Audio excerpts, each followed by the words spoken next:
Private partnership తో మేము కడతాము అని అంటున్నారు. ప్రైవేట్ పార్ట్నర్షిప్ కి వెళ్లాల్సిన అవసరం ఏముంది అంటే వాళ్ళు అంటారు 9,000 కోట్ల రూపాయలు ఖర్చు అవుతుందో 6,000 కోట్ల రూపాయలు అంటున్నారు.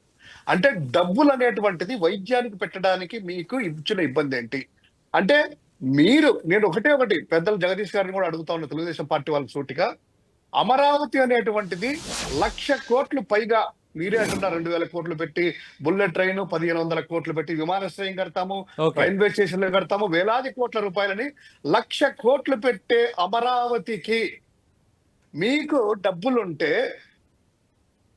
ఒక 9,000 కోట్లలో ఆల్రెడీ 3,000 చిల్లర కోట్లు పెట్టాము, 5,000 కోట్లు పూర్తి చేస్తే కేటాయిస్తే మిగతా అన్ని పూర్తవుతాయి. 5,000 కోట్ల రూపాయలు మీరు ఖర్చు చేయలేక ప్రైవేట్ కి ఇస్తామంటున్నారు కదా. వైద్యానికి సంబంధించింది, విద్యకు సంబంధించింది, పేదలకు సంబంధించినటువంటిది, దీన్ని మీరు ఏ విధంగా జస్టిఫై చేసుకోగలరు? ఇది అన్యాయం కాదా అని అడుగుతున్నాను. ఇక రెండవది,